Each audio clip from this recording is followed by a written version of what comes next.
Mana ada kekuatan saya mau menggagalkan Pak Ganjar jadi presiden. Tapi apa yang mau saya sampaikan kepada masyarakat?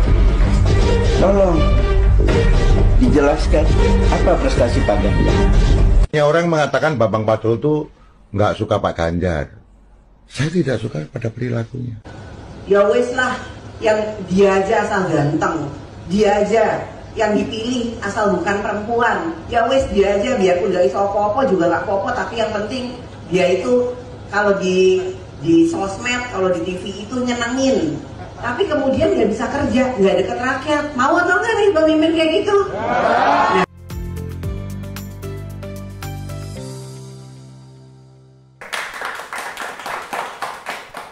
Halo Sobat Esensi, kembali lagi di Dua Opini, karena opini selalu punya dua sisi. Masih bersama saya Dinda Zen di sini, dan seperti biasa ditemani juga sama Mas Algot di sini.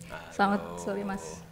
Hai Mas. Nah, kembali lagi nih kita akan berbicara tentang yang lagi rame-rame, apalagi kemarin abis debat pertama. Iya. Salah satu yang kemarin viral juga adalah pertanyaan Pak Ganjar Pranowo tentang HAM kepada Pak Prabowo. Ini sempat rame juga karena kan memang isu HAM itu selalu melekat ya sama Pak Prabowo Subianto ya kan. Nah di sini Pak Ganjar bilang kalau misalkan Pak Prabowo katanya tidak tegas, gitu Mas Adi. Nah langsung kita masuk ke artikel pertama. Nah ini dia, pelanggaran HAM tumbuh subur di Jateng, korban mencapai 49.000 sekian orang. Jadi kemarin Pak Ganjar bilang katanya Pak Prabowo nggak tegas. Emang ngomong gampang Mas Albert ini. Iya. Tapi kenyataannya ternyata di Jateng sendiri HAM-nya masih memakan korban sampai 49.000 sekian. Ya. Gimana nih Mas Albert? Ya ini nggak bisa dibantah ya kalau di Jawa Tengah ternyata memang masih tinggi. Kasus-kasusnya juga akibat dari pembangunan ya. Kenanya ke lingkungan hidup, kawasan pesisir, urusan tanah, buruh, kemiskinan, terutama kemiskinan di perkotaan. Nah, ya dalam hal ini Ganjar nggak tahu deh nih kok sampai angkanya sedemikian tinggi ya. Artinya kan ada hal yang tidak dia perhatikan juga sebetulnya. Yang disinggung Pak Ganjar juga kan sebenarnya nggak bisa kita pungkiri adalah HAM yang pada tahun 1998 ya untuk Pak Prabowo gitu.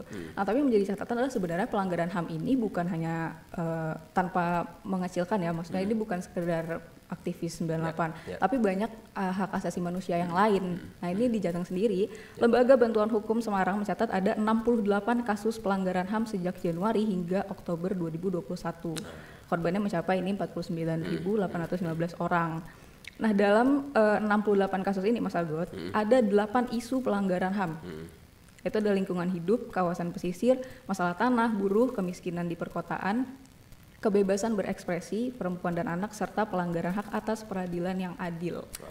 Nah ini yang harusnya Pak Ganjar juga melek gitu ya, ternyata di Jawa Tengah sendiri ada loh pelanggaran HAM yang lain, dan nggak cuma pelanggaran HAM itu nggak cuma satu, banyak hak asasi manusia yang lain. Ya memang itu jadi PR Pak Ganjar dan sepertinya ditaruh di bawah karpet sebetulnya. Jadi ya dia lupa sendiri. Ya maksudnya jangan sampai dia teriak-teriak pelanggaran HAM, tapi ternyata di daerahnya juga terjadi juga gitu. Itu yang kayak masih panas deh kalau yang soal pelanggaran HAM terkait lingkungan hidup, Pak Ganjar masih panas deh kayaknya. Dan ada juga yang waktu itu terakhir tentang kebebasan berekspresi, mungkin nanti kita akan bahas juga. Nah terus itu tadi masuk ke artikel kedua boleh? Ini dia, YLBHI catat 9 dugaan pelanggaran HAM polisi di Desa Wadas. Panas ini memang masih. Wadas lagi, Mas Algot, gimana nih tentang? Iya, ini nggak jauh beda dengan kasus Rembang ya. Karena masyarakat digusur paksa dari tempat mereka hidup dan tinggal, dan ya harus diakui Pak Ganjar sepertinya memilih untuk mengurusin HAM yang lain daripada melek HAM yang ada di daerahnya sendiri gitu. Ya. Dari artikel ini disebutkan bahwa Yayasan Lembaga Bantuan Hukum Indonesia atau YLBHI mencatat 9 dugaan pelanggaran hak asasi manusia aparat kepolisian selama mengawal pengukuran lahan tambang di Desa Wadas. Selama mengawal pengukuran doang Mas Algot itu udah ada pelanggaran HAM di Desa Wadas, Kabupaten Purworejo, Jawa Tengah. Aparat dinilai melakukan kekerasan. Nah ini yang sebenarnya harus diperhatikan juga gitu. Hak asasi manusia itu kembali lagi tadi bukan hanya penculikan atau ya waktu itu kita sebutnya penculikan di 1998 gitu ya. Padahal ada hak untuk bebas dari penyiksaan atau perlakuan yang merendahkan martabat manusia, dan yang pasti hak untuk kepemilikan pribadi dan tidak diusir secara sewenang-wenang. Itu dia Iya. tadi. Dan Wadas ini lagi-lagi masih kenceng juga ya berputar di sekitar Masih lah, Pak dan karena Ganjar. memang prosesnya belum selesai kan, tidak diselesaikan. Kalau 98 udah selesai. iya, dan disebutkan juga waktu itu sudah dinyatakan tidak bersalah juga ya. Sudah ada perketapan hukum maksudnya. Itu dia. Boleh artikel terakhir. Oke. Ini tetangga saya nih. Oh gitu. Ya. PNS Semarang yang tewas dibakar dimutilasi, saksi kasus korupsi alih aset. Gimana ceritanya, Mas? Sampai sekarang kami di lingkungan yang sama masih bertanya-tanya kasus ini sebetulnya apa sih gitu kan. Tinggalnya nggak jauh dari tempat saya. Dan sudah setahun kasusnya juga masih mengambang. Yang saya tahu sekali Pak Ganjar diam ya, tidak ada pernyataan sama sekali dari dia. Padahal ya kejadiannya sangat mengerikan ya, dibakar, mutilasi kayak gitu. Dan sampai sekarang juga nggak ada perhatian beliau terhadap keluarganya. Jadi memang sangat Dia belum kasihan. bersuara juga Pak Ganjar? Enggak sama sekali. Yang saya tahu tidak ada suara beliau soal Pak Iwan ini. Keluarganya sangat kasihan sampai sekarang.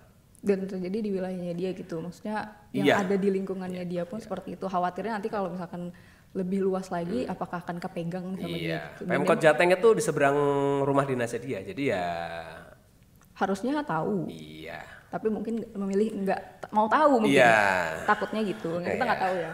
Mungkin sibuk kali Mas. Iya, dia sibuk lah main Sibuk urusan sepedaan. HAM yang lain. Enggak main sepeda. Oh, main sepeda doang. Oke, itu dia tadi.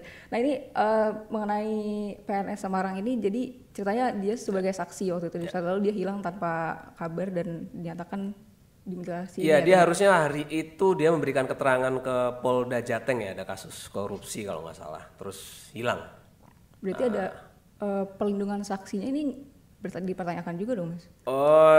Saat itu dia belum melapor di bawah LPSK ya, belum masuk ke di bawah LPSK, dia masih statusnya adalah memberikan keterangan, lalu hilang, ditemukan kemudian berapa hari kemudian sudah meninggal, tewas, termutilasi, separuh terbakar, dan ya sampai sekarang nggak ada kejelasan.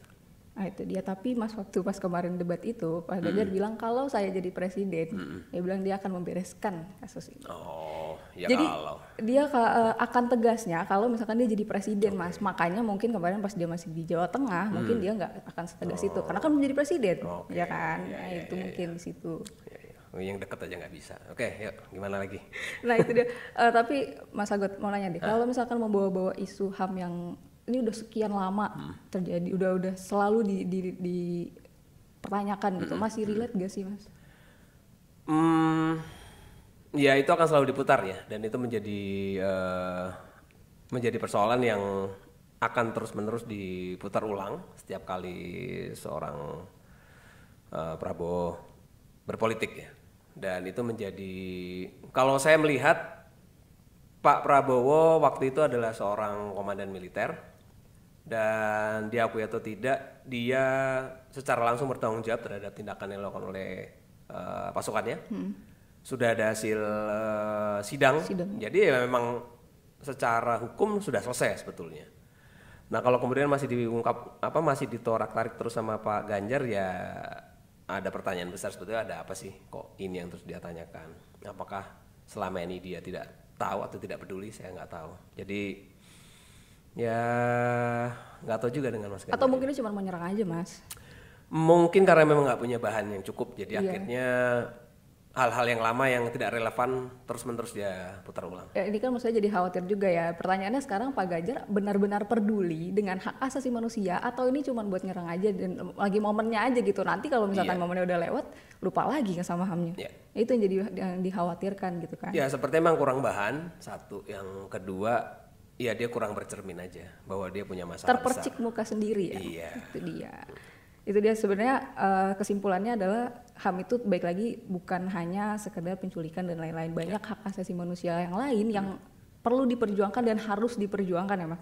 Urusan buruh, terus kemudian disabilitas, terus kemudian hak perempuan, ya itu juga urusan HAM gitu loh. Dan kalau misalnya Pak Ganjar kurang paham itu ya kasihan juga ya. Ya kesimpulannya Mas buat Pak Ganjar selanjutnya jangan seperti mungkin itu. Mas Ganjar harusnya lebih melihat ke diri sendiri ya, ke belakang ketika dia memimpin Jawa Tengah, bagaimana dia bertindak di atas sebagai pemimpin ya dalam kasus Rembang, kasus Wadas. Kok kayaknya jauh banget urusan HAM ini dan udah berapa puluh tahun iya, lalu. dan Ini dalam, ada yang paling baru loh Pak iya. Ganjar gitu. Enggak. Di daerahnya sendiri loh Pak Ganjar. Betul. Jadi ya memang harusnya dia sebagai pemimpin dia bisa ngelihat yang lebih dekat dengan dia. Yang 98 udah kejauhan dan ya sudah selesai secara hukum gitu. Jadi mau apa lagi mau dicari-cari? Justru yang harus diselesaikan yang belum selesai ini yang diperhatikan. Iya, sejauh ini belum selesai. Wadas belum selesai. Atau mungkin bisa nanya sama Pak Prabowo-nya gimana sih Pak gitu, karena di daerah saya belum selesai nih gitu. Ya kan kayaknya sih gitu ya. Bisa aja. Itu dia tadi Sobat Esensi dua opini kami berdua mengenai salah satu isu yang kemarin sempat ramai juga dibawa sama Pak Ganjar pas lagi debat pertama Capres pemilu 2024 mengenai pelanggaran HAM gitu. Intinya adalah HAM bukan perihal mencari korban yang hilang atau membereskan masa lalu. Tentu itu hal yang penting dan harus diperhatikan, tapi masih banyak hak asasi manusia yang lain yang juga perlu diperjuangkan. Dan Pak Ganjar sudah melek akan hal ini atau belum? Jadi ini mau nanya atau mau nyerang aja sih Pak Ganjar? Itu dia tadi Sobat Esensi opini kami berdua mengenai isu yang lagi ramai di tengah Capres pemilu 2024 mendatang. Sobat Esensi juga boleh banget tulis opininya di kolom komentar. Jangan lupa juga follow semua sosial media kita. Ada di Instagram @SNCTV, ada di TikTok @SNCTV. Subscribe juga YouTube SNCTV, banyak banget video menarik lain dari kita. Cek juga episode sebelumnya dari Dua Opini. Dan sampai ketemu di Dua Opini selanjutnya, karena opini selalu punya dua sisi.